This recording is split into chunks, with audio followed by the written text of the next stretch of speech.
Hello everyone, welcome back to the channel. So देख रहे हैं आपको एक बड़ा सा क्वेश्चन मार्क। एक्चुअल में ना ये क्वेश्चन मार्क नहीं है, ये कन्फ्यूज़न है। कन्फ्यूज़न किसके लिए है? कन्फ्यूज़न हर एक स्टूडेंट के लिए है जो कि इंजीनियरिंग में एडमिशन लेने का सोच रहा है या फिर ले चुका है। First year, second year, third year, final year, हर एक स्टूडेंट के मन में कन्फ्यूज़न होगा कि अब इंजीनियरिंग में घुस तो गए हैं बट इसके बाद क्या करें। ठीक है, एडमिशन से पहले जो वर्ड सुने थे स्कोप, कहाँ है वो स्कोप? ठीक है, किस टाइप के जॉब हम लोग को मिलेगा, किस टाइप का जॉब हमको लगाना है, क्या प्रिपरेशन करना पड़ेगा उसके लिए। तो हज़ार टाइप के स्टूडेंट, हज़ार टाइप का सवाल होगा उनका। ठीक है, तो हमारे भी कुछ ऑफलाइन स्टूडेंट है जो हमसे हमेशा पूछते रहते हैं कि सर अब इंजीनियरिंग में घुस तो गए बट इसके बाद क्या करें, क्या खुद का बिजनेस स्टार्ट करना चाहिए, क्या एमटेक का तैयारी करना चाहिए, गवर्नमेंट का तैयारी करना चाहिए, किस टाइप से तैयारी करें। तो सबके मन में डाउट है, आपके मन में भी होगा, हमारे मन में भी था, बिल्कुल होना भी चाहिए, ऑब्वियस सी बात है। डाउट केवल उन्हीं के मन में नहीं होगा जो अभी तक अपने फ्यूचर के लिए कुछ सोच नहीं रहे होंगे, या फिर कोई एक ऐसा होगा जो अपना एक एम सेट करके चल रहा होगा कि हाँ नहीं मेरे को यही करना है, बाकी सबसे मेरे को कोई मतलब नहीं। क्लियर? बस यही दो कंडीशन में आपके मन में कोई डाउट नहीं होगा। तो आज का जो सेशन होगा वो पूरा का पूरा इसी बात पे बेस्ड होगा कि सिविल इंजीनियरिंग के बाद हमारे पास क्या क्या ऑप्शन है। ठीक है, तो वीडियो को पूरा एंड तक देखो। तो चलिए शुरू करते हैं शुरू से। जो भी आपके मन में कन्फ्यूजन आने वाला है, जो भी आपके मन में डाउट आने वाला है कि कॉलेज के बाद क्या करना है, उन सबको मैं क्या किया हूँ, 5 अलग अलग कैटेगरी में कैटेगराइज कर दिया हूँ। ठीक है, 1 बाय 1 हम लोग हर एक कैटेगरी के बारे में डिटेल में बात करेंगे। देखो, अब कुछ स्टूडेंट यहाँ पे ऐसे होंगे जो कैंपस का तैयारी कर रहे होंगे। अब उनके मन में डाउट होगा कि कैंपस सिलेक्शन कैसे होगा, किस टाइप की कंपनी आएगी, कितना पैकेज देगी। ठीक है, तो बहुत सारा डाउट होगा उनके मन में। तो चलो ठीक है, उनके बारे में बात करेंगे। देन कुछ ऐसे भी होंगे जो सोच रहे होंगे कि नहीं ये जॉब का सही टाइम नहीं है, अभी हमको इसके बाद आगे और पढ़ाई करना है। ठीक है, मास्टर डिग्री हमको लेना है, या फिर और क्या क्या हम लोग कर सकते हैं अपने फील्ड में ग्रेजुएशन के बाद, और कौन कौन सा कोर्स हम लोग कर सकते हैं। तो उनके मन में भी डाउट होगा। ठीक है, इनके बारे में बात करेंगे। देन कुछ स्टूडेंट ऐसे भी होंगे जिनको ऐसा लगता होगा नहीं भाई 12th कर लिए, कॉलेज कर लिए, हाथ में डिग्री आ गया, अब क्या ज़िंदगी भर पढ़ाई करना है, नहीं अब हमको पैसा कमाना है। तो ऐसे लोग कुछ स्टार्टअप का प्लान करेंगे, कुछ बिजनेस का प्लान करेंगे। तो ठीक है, इनके बारे में बात करेंगे कि ये अपने फील्ड से रिलेटेड कौन सा स्टार्टअप प्लान कर सकते हैं या फिर कौन सा बिजनेस डाल सकते हैं। क्लियर?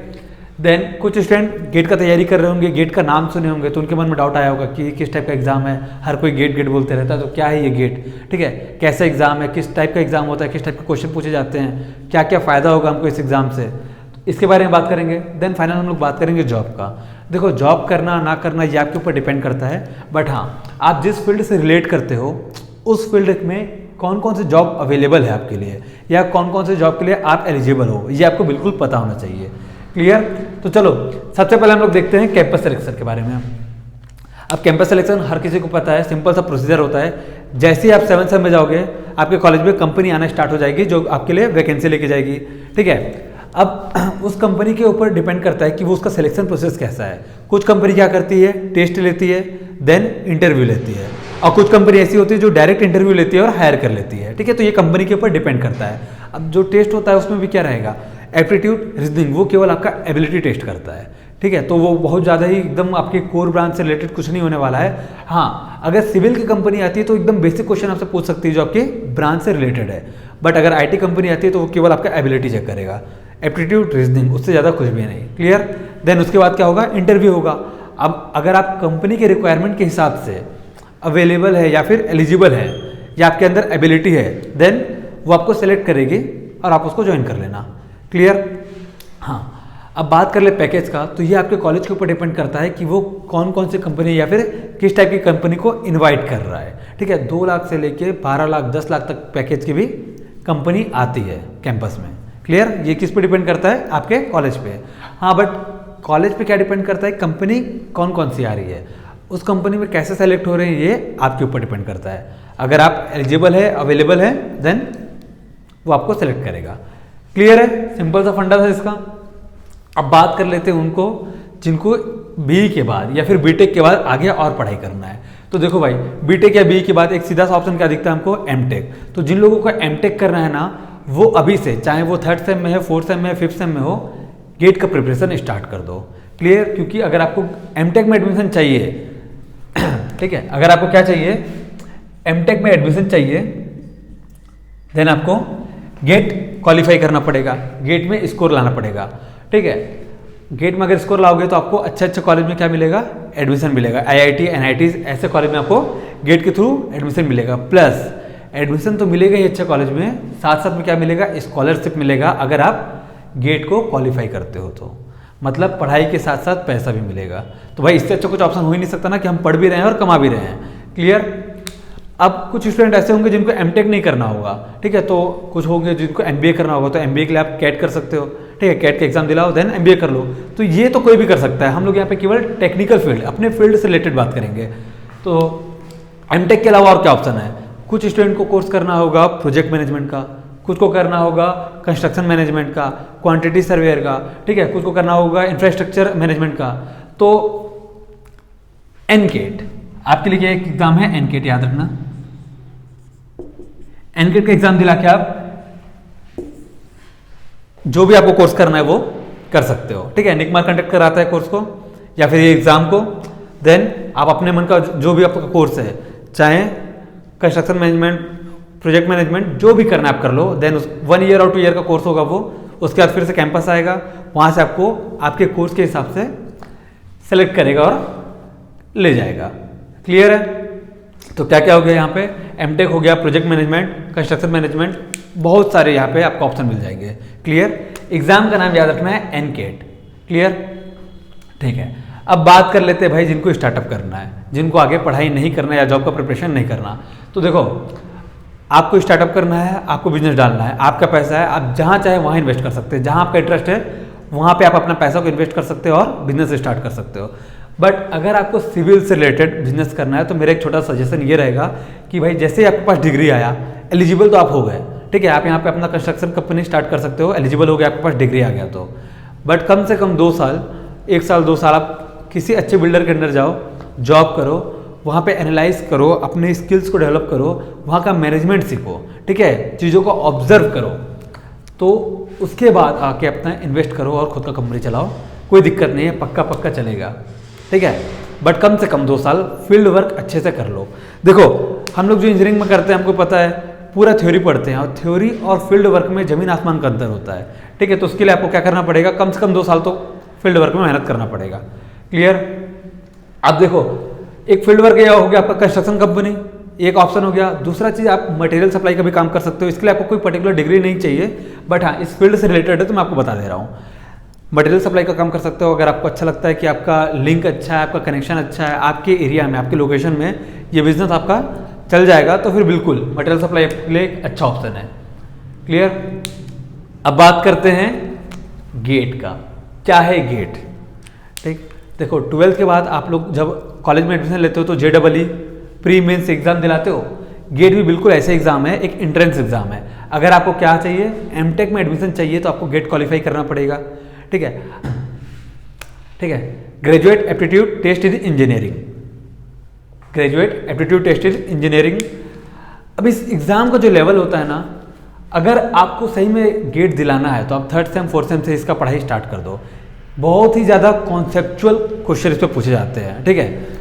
देखो, 100 नंबर का क्वेश्चन होगा, 65 नंबर ऑफ क्वेश्चन इसमें पूछे जाएंगे, जिसमें 25% क्या रहेगा आपका एप्टीट्यूड और मैथ्स रहेगा। बाकी का जो 75% है वो पूरा का पूरा आपके फील्ड से रिलेटेड रहेगा, ठीक है, जो आपके कोर सब्जेक्ट है उससे रिलेटेड रहेगा।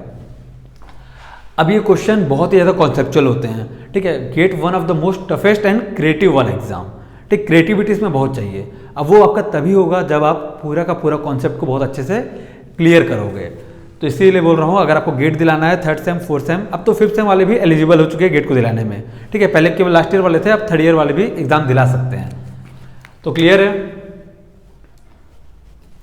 ठीक। अब देखो, गेट क्या होता है पता चल गया, एग्जाम कैसे होता है पता चल गया। 100 नंबर का एग्जाम होगा, ठीक है, 65 क्वेश्चन पूछे जाएंगे। मिनिमम आपका कभी 35 जाता है, कभी 38 जाता है जनरल के लिए सिलेक्शन का। पिछले बार 35 गया था, ठीक है। अगर आप जनरल हो तो मिनिमम आपको 35 स्कोर करना पड़ेगा, तब आप जाके क्वालिफाई हो गया, आपको स्कोर कार्ड मिलेगा। अब स्कोर कार्ड कहाँ काम आएगा? एमटेक में एडमिशन का काम आएगा, ठीक है। जितना ज़्यादा अच्छा आपका स्कोर कार्ड रहेगा, जितना कम आपका रैंक रहेगा, उतने अच्छे कॉलेज में आपको एडमिशन मिलेगा, प्लस स्कॉलरशिप मिलेगा। क्लियर। अब गेट का एक और फायदा है, खाली ये एमटेक में एडमिशन का काम नहीं आता, ये जो PSUs होते हैं ना, महारत्न कंपनी, तो इनमें भी आपका गेट के स्कोर कार्ड के थ्रू डायरेक्ट सिलेक्शन होता है। क्लियर। अब महारत्न कंपनी मतलब समझ रहे हो, सैलरी कोई टेंशन नहीं, अलाउंस कोई टेंशन नहीं, बहुत ज़्यादा, जो भी ख्वाहिश होगा सब कुछ पूरा हो जाएगा। बट उसके लिए क्या करना पड़ेगा आपको? यहाँ पे मेहनत करना पड़ेगा। जितने भी PSUs हैं उनका डायरेक्ट सिलेक्शन होता है। कुछ कुछ ऑर्गेनाइजेशन ऐसे हैं जो भी गेट के स्कोर कार्ड के थ्रू डायरेक्ट आपको जॉब देते हैं। क्लियर? तो यहाँ पे हो गया आपका कैंपस सिलेक्शन हो गया, हायर स्टडीज हो गया, स्टार्टअप हो गया, गेट हो गया। अब फाइनली हम लोग बात करेंगे जॉब्स के बारे में कि कौन कौन से जॉब हमारे लिए अवेलेबल है। तो देखो, जॉब में हम लोग दोनों का बात करेंगे, प्राइवेट जॉब का भी बात करेंगे और गवर्नमेंट जॉब का भी बात करेंगे। तो सबसे पहले मैं प्राइवेट जॉब के बारे में बता दूं तो एक तो आपको ऑलरेडी पता है, अगर आप कैंपस सिलेक्शन होकर जाते हो तो ये आपका एक प्राइवेट जॉब हो गया। अगर आप ऑफ कैंपस जाते हो, ठीक है, मतलब कॉलेज के बाद या कैंपस के बाहर से खुद से जाते हो, तो देखो नो डाउट अगर आप सिविल इंजीनियरिंग कर रहे हो तो आप खाली कभी नहीं बैठोगे, आपके लिए जॉब अवेलेबल है। बट हाँ, अगर आप ऑफ कैंपस जाते हो तो आपका सैलरी जो है वो बहुत कम मिलेगा आपको। मैंने देखा है 10,000, 11,000, 12,000 में भी लोग काम करते हैं। क्लियर? हाँ, बट ये है कि अगर आप जैसे जैसे आपका एक्सपीरियंस बढ़ते जाता है, जैसे जैसे आपका एक्सपीरियंस बढ़ेगा, आपका सैलरी भी क्या होगा, बढ़ते जाएगा। आप कंपनी को स्विच करोगे, आपका सैलरी और बढ़ेगा। तो ये आपके ऊपर डिपेंड करता है, आपके परफॉर्मेंस के ऊपर डिपेंड करता है। क्लियर? ठीक है। तो प्राइवेट जॉब का हो गया, एक तो आप इन कैंपस जा सकते हो, ऑफ कैंपस जा सकते हो। ठीक है, तो अब बात करेंगे हम लोग government job in civil engineering. इसके लिए मैं बोर्ड को पूरा इरेज कर दिया हूँ, क्योंकि हम लोग यहाँ पे क्या है, डिटेल में बात करने वाले हैं। अब क्या है ना कि आजकल हर किसी का इंटरेस्ट किस में है, गवर्नमेंट जॉब में है। ना ही सिर्फ कैंडिडेट का, बल्कि कैंडिडेट के घर वाले का भी क्या इंटरेस्ट, गवर्नमेंट जॉब में, कि बेटा हमारा गवर्नमेंट जॉब करे। यहाँ तक कि उसकी गर्लफ्रेंड का भी इंटरेस्ट कहाँ है, गवर्नमेंट जॉब में है, क्योंकि जब तक गवर्नमेंट जॉब नहीं होगा तब तक पापा नहीं मानेंगे, है ना। तो इसलिए, और जाहिर सी बात है यार, क्यों ना हो, क्या नहीं है गवर्नमेंट जॉब में, अच्छी सैलरी है, अच्छी फैसिलिटी है, सबसे बड़ी बात सिक्योरिटी है। अभी देखो कोविड के टाइम पे जब पूरे का पूरा बिजनेस ठंडा पड़ा था, तब गवर्नमेंट जॉब वाले सिक्योर थे, है ना। तो जाहिर सी बात है, इसलिए बोलते हैं गवर्नमेंट जॉब कर लो, लड़की अच्छी मिलेगी। क्लियर है? अब देखो, सिविल इंजीनियरिंग में आप नॉन-टेक के लिए भी अप्लाई कर सकते हो, ठीक है, नॉन-टेक के एग्जाम दिला सकते हो, प्लस टेक्निकल के भी एग्जाम दिला सकते हो। ठीक है, अब देखो नॉन-टेक में कौन कौन से एग्जाम होते हैं, जितने भी आपको डिग्री रिक्वायरमेंट वाले एग्जाम है नॉन-टेक में, उन सबको आप लोग एलिजिबल हो। कौन कौन से? सबसे पहले तो यूपीएससी कंडक्ट कराता है, पता ही है, हर साल होना है। ठीक, कौन कौन से पोस्ट मिलते हैं, आईएएस, आईपीएस, ऐसे पोस्ट मिलते हैं हमको यूपीएससी में। सेंट्रल लेवल का सबसे बड़ा एग्जाम है, ठीक है। देन इसके बाद सेंट्रल लेवल का और बात कर ले तो एसएससी, सीजीएल, ये भी हमको पता है। आरआरबी, एनटीपीसी अभी आया था, इसका वैकेंसी सबको पता है, इसमें भी सिविल इंजीनियर एलिजिबल है। ठीक है, आईबीपीएस, ठीक है, और भी बहुत से एग्जाम है नॉन-टेक के। तो नॉन-टेक के लिए इतना बताने की जरूरत नहीं है, जितने भी एग्जाम होते हैं जिन पे आपका डिग्री रिक्वायरमेंट है, लगभग सब में आप एलिजिबल हो गए। स्टेट का बात कर ले तो स्टेट का पीएससी, ठीक है, स्टेट पीएससी जिसमें, ठीक है, स्टेट पीएससी हो गया, जिसमें आपको क्या मिलेगा, डिप्टी कलेक्टर का पोस्ट मिलेगा या फिर डीएसपी का पोस्ट मिलेगा, और भी बहुत सारे पोस्ट हैं। ठीक है, एंड स्टेट का व्यापम,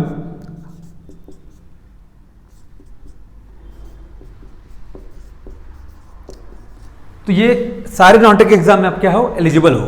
ठीक है, जहां जहां पे डिग्री रिक्वायरमेंट है, आपके पास सिविल इंजीनियरिंग का डिग्री है, आप अप्लाई कर सकते हो। क्लियर? तो चलो अब बात कर लेते हैं टेक्निकल में गवर्नमेंट के एग्जाम का। ठीक है, सबसे पहले एक बात बता दूं तो so sorry to other branch, but एक बात एकदम सही है कि as compare to other branch, civil branch में सबसे ज़्यादा गवर्नमेंट की वैकेंसी आता है। क्लियर? हाँ, अब एक बात याद रखना, जब भी आप लोग गवर्नमेंट जॉब के या फिर किसी भी एग्जाम का प्रिपरेशन करोगे, तो आपके सराउंडिंग में बहुत लोग ऐसे होंगे जो आपका ध्यान भटकाएंगे, जो आपको मन को डिमोटिवेट करेंगे, बोलेंगे कि नहीं यार मत कर, कोई मतलब नहीं है, बहुत टाइम टेकिंग है, लोगों को नहीं होता है, ठीक है, वैकेंसी नहीं आएगी, अभी ये सरकार है, अभी वो सरकार है, अभी कोरोना का टाइम चल रहा था। तो हमको क्या करना है, इन सब बातों को इग्नोर करना है। ठीक है, ऐसे लोगों से दूर रहना है। क्योंकि एक बात बताओ, इंडिया क्या है? इंडिया डेवलप्ड कंट्री है क्या? नहीं ना, इंडिया डेवलपिंग कंट्री है। और अगर डेवलपिंग कंट्री है मतलब डेवलपमेंट हो रहा है। जाहिर सी बात है, डेवलपमेंट हो रहा है तो क्या हो, कैसे होगा डेवलपमेंट? जब इंफ्रास्ट्रक्चर बड़े होंगे, ठीक है, बिल्डिंगें बड़ी होगी, ठीक, रोड नेटवर्क बढ़ेगा। तो एक बात बताओ, ये सब चीज़ सिविल इंजीनियर के बिना पॉसिबल है क्या? नहीं ना। मतलब सिविल इंजीनियर की रिक्वायरमेंट है, और रिक्वायरमेंट है तो वैकेंसी क्यों नहीं आएगी? ठीक है, कोई और करेगा क्या काम? नहीं कर सकता। रिक्वायरमेंट है, वैकेंसी बिल्कुल आएगी, आती है और आती रहेंगी। हो सकता है कि कई बार कम आए, कई बार ज़्यादा आए, ये फ्लक्चुएट हो सकता है, बट ऐसा नहीं है कि बिल्कुल भी आना बंद हो जाए। वैकेंसी आएगी। हमको क्या करना है? हमको हमेशा अप टू डेट रहना है, पैशनेट रहना है, बहुत ही डेडिकेशन के साथ अपना पढ़ाई करते रहना है। क्लियर? ठीक है, चलो देख लेते हैं। तो टेक्निकल में जो इंजीनियरिंग का सबसे बड़ा पोस्ट होता है, ठीक है, उसके एग्जाम कौन कंडक्ट कराएगा? जाहिर सी बात है यूपीएससी कराएगा। ठीक, एग्जाम का नाम क्या है? ईएससी, इंजीनियरिंग सर्विसेज एग्जामिनेशन, हर साल होता है। क्लियर? और इस एग्जाम को अगर क्वालिफाई कोई करता है तो उसको कौन सा पोस्ट मिलता है? आईईएस। ठीक है, ए ग्रेड ऑफिसर है, मतलब कि लाइफ एकदम सेट। ठीक, कोई टेंशन ही नहीं है। सैलरी नो डाउट बहुत ज़्यादा होगा, जितनी भी फैसिलिटी सब मिलेगा, गाड़ी, घर, servant, personal assistant, travelling, medical, मतलब जितनी भी फैसिलिटी है सबके सब मिलेगा आपको। ए ग्रेड ऑफिसर है। एग्जाम कौन सा फाइट करना है? ESC. Clear? Technical non technical दोनों होगा। कंडक्ट कौन कराता है? यूपीएससी कंडक्ट कराता है। चलो, अब ये तो हो गया आपका सेंट्रल का सबसे बड़ा पोस्ट। अब बात कर लेते हैं स्टेट के सबसे बड़े पोस्ट का। ठीक है, स्टेट का सबसे बड़ा पोस्ट जो कि एग्जामिनेशन के थ्रू होता है। क्लियर? तो जाहिर सी बात है सबसे बड़ा पोस्ट है तो कौन कराएगा? जो स्टेट का पीएससी होगा वही कराएगा। हर स्टेट का पीएससी होता है, जैसे छत्तीसगढ़ का सीजीपीएससी, मध्य प्रदेश का एमपीपीएससी, वैसे बनता जहाँ जहाँ का भी हो। ठीक है, बंगाल का हो गया, तेलंगाना का हो गया, हर स्टेट में उनका पीएससी होता है तो वो कंडक्ट कराता है। एग्जाम का नाम क्या होगा? एससीएस। ठीक, पोस्ट कौन सा मिलना है आपको यहाँ पे? ए यानी कि असिस्टेंट इंजीनियर या फिर एसडीओ का। क्लियर है? One of the best job है अगर आपको अपने स्टेट में रह के करना है तो। क्लियर? बी ग्रेड ऑफिसर है, ठीक, या फिर बी क्लास ऑफिसर का जो पोस्ट है, गेजेटेड पोस्ट है। ठीक है, सैलरी बहुत अच्छा है, अलाउंस बिल्कुल मिलेगा। क्लियर? तो इसमें भी देखो टेक्निकल नॉन टेक्निकल दोनों एग्जाम होता है। ठीक, 50% टेक्निकल 50% नॉन टेक्निकल एग्जाम होता है। ये भी आपको हर साल होगा एग्जाम। अभी भी कुछ स्टेट में अभी भी होने वाला है। ठीक है, यूपी में होने वाला है, छत्तीसगढ़ में होने वाला है, और बाकी स्टेट में भी हर साल होता है एग्जाम। क्लियर? चलो, अब सेंट्रल लेवल का सबसे बड़ा एग्जाम हो गया। स्टेट लेवल का सबसे बड़ा एग्जाम जो कि एग्जामिनेशन के थ्रू हो रहा है, उसके बाद तो ये भी प्रमोट होता है। ठीक है, 5 साल 10 साल बाद ये भी प्रमोट होंगे, असिस्टेंट इंजीनियर से एग्जीक्यूटिव इंजीनियर बनेंगे, देन चीफ इंजीनियर बनेंगे। बट एग्जाम से डायरेक्ट जो सिलेक्शन हो रहा है सबसे बड़ा किसका होता है? एई का होता है, जो कि स्टेट का पीएससी कराता है। क्लियर? चलो अब बात कर लेते हैं सेंट्रल का जेई का। ठीक, एसएससी जेई हर साल आता है रिक्रूटमेंट, अभी भी आया हुआ है। 2019 का एग्जाम जस्ट हुआ था और 2020 का भी नोटिफिकेशन आ गया है जिसका मार्च में एग्जाम है। ठीक है, इसके बारे में आपको ऑलरेडी डिटेल दे चुका हूँ, आई बटन में आपको लिंक दिख रहा होगा, जिनको नहीं पता है वो जाके देख सकते हैं। मार्च में इसका भी एग्जाम होना है। क्लियर? तो देखो, इसको मैं one of the best job बोलता हूँ। क्यों? क्योंकि ऐसे बहुत सारे स्टूडेंट होंगे जिनको लगता होगा यार गेट बहुत टफ हो गया, आईएएस बहुत टफ हो गया, एससीएस बहुत टफ हो गया, बहुत ज़्यादा कॉन्सेप्ट वाले क्वेश्चन आ रहे हैं, एकदम कॉन्सेप्चुअल आ रहे हैं क्वेश्चन। ठीक है, तो एसएससी जेई यहाँ पे थोड़ा सा रिलीफ है। रिलीफ क्यों है? सबसे पहली बात, जो स्टेट का एई है सेम सेंट्रल का क्या है? जेई है। ठीक है, दोनों क्या है? बी क्लास ऑफिसर है, सैलरी लगभग सेम है। क्लियर? अब देखो रिलीफ कहाँ पे मिल रहा है कि यहाँ पे जो भी एग्जाम हो रहे हैं वो बहुत ज़्यादा कॉन्सेप्चुअल हो रहे हैं, और ये जो स्टेट जेई का एग्जाम हो रहा है उसको तो डिग्री डिप्लोमा दोनों दिला रहा है, और उतना ज़्यादा कॉन्सेप्चुअल नहीं है, बल्कि एक ओवरव्यू देख के आप ले सकते हो एग्जाम को। ठीक है, एक ओवरव्यू ले सकते हो एग्जाम का। कैसे? एकदम डायरेक्ट फंडामेंटल क्वेश्चन। कैसे? किसी भी चीज़ का या तो डेफिनेशन पूछ देगा, पूरा डेफिनेशन दे दिया है, एक वर्ड वहाँ से हटा दिया है, वो आपको ऑप्शन में दे दिया है, आपको देख के लिखना है। या फिर किसी का फॉर्मूला पूछ दिया, what is the formula of bending moment, या फिर किसी का यूनिट पूछ दिया। बस एकदम ही बेसिक से क्वेश्चन आते हैं। और अगर न्यूमेरिकल आया भी तो एकदम सिंपल से न्यूमेरिकल आएगा, put the value get the answer. ठीक है, फॉर्मूला हमको पता होना चाहिए और सिंपल सा आंसर निकल जाएगा। क्लियर? तो यहाँ पे एग्जाम का लेवल थोड़ा सा, क्वेश्चन का लेवल थोड़ा सा कम हो जाता है, और पोस्ट सेम है, सैलरी सेम है। तो इसको मैं क्या बोलूँगा? One of the best job बोलूँगा। हर किसी को यहाँ पे अपना 2000% देना ही चाहिए। जिनको लगता है कि ईएससी या आईएएस उनके बस की बात नहीं है, यहाँ पे अपना 200% देना चाहिए उनको। क्लियर? चलो, अब क्या हो गया? यहाँ पे इसका फायदा ये भी है कि एसएससी जेई कर लोगे, देन आरआरबी जेई, ये भी अपना अलग से पोस्ट निकालता है। ठीक, जरूरी नहीं कि हर साल निकाले, बट निकालता है। तो दोनों का सिलेबस लगभग सेम रहता है। ठीक, 19-20 का बस फर्क है, बाकी दोनों का सिलेबस सेम रहता है, क्वेश्चन का पैटर्न दोनों का सेम रहता है। क्लियर। देखो क्या क्या हो गया, आईएएस हो गया, एई का एग्जाम हो गया, ठीक है, स्टेट जेई हो गया, सॉरी सेंट्रल जेई हो गया, आरआरबी जेई हो गया। बात कर लेते हैं अपन स्टेट जेई का।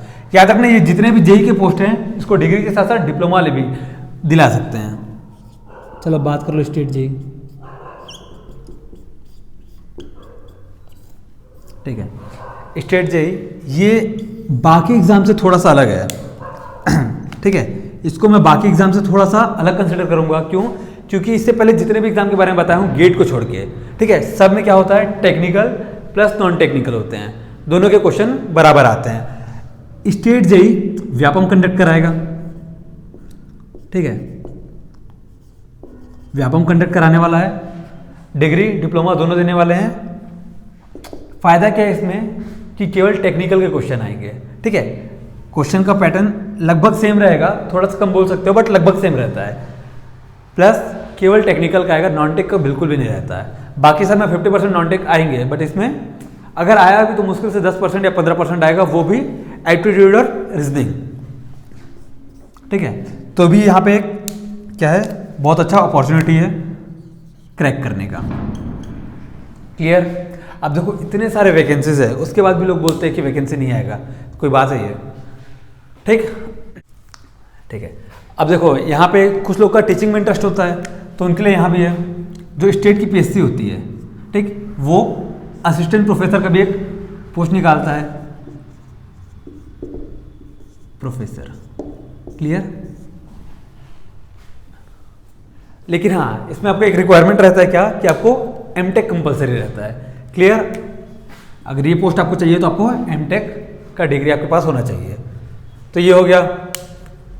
अब कुछ लोग ऐसे होंगे जिनको डिफेंस में जाना होगा, ठीक है, तो उनके लिए भी यहाँ पे ऑप्शन है। डिफेंस में सिविल इंजीनियरिंग का भी पोस्ट होता है। आपको जब एसएससी जेईई का रिक्रूटमेंट बताया था तो उसमें बताया था बीआरओ एंड एमईएस, तो ये आपके डिफेंस के लिए है। ठीक है, जिसमें सिविल इंजीनियरिंग का पोस्ट है। बीआरओ क्या है, border road organisation, and MES क्या है, मिलिट्री इंजीनियरिंग सर्विसेज। क्लियर। तो ये पूरा हमारे पास जितने सारे ऑप्शन थे वो आप सबको बता चुका हूँ। टेक्निकल में हमारे पास जो भी ऑप्शन है, ठीक है, ऑप्शन और भी ज़्यादा है, बट ये एक मेजर था जिनका बारे में आपको जानना एकदम ज़्यादा जरूरी है। आई होप इस वीडियो के बाद ये जो क्वेश्चन मार्क था, जो कन्फ्यूजन था, वो आपको कुछ हद तक क्लियर हो गया होगा। क्या करना है आपको, किस टाइप का जॉब चाहिए, प्राइवेट चाहिए, गवर्नमेंट चाहिए, खुद का बिजनेस चाहिए, आगे की पढ़ाई चाहिए, हर चीज़ के बारे में आपको बता चुका हूँ। ठीक है, अगर वीडियो थोड़ा भी नॉलेजेबल लगा होगा तो लाइक करो, शेयर करो, सब्सक्राइब करो। हाँ, इसके बाद तनुजा मैम को एक वीडियो आने वाला है, उसमें आप लोगों के लिए एक सरप्राइज है, तो उसको देखने के लिए क्या करना पड़ेगा, सब्सक्राइब करो और बेल आइकन को दबा के रखो। क्लियर। Thank you.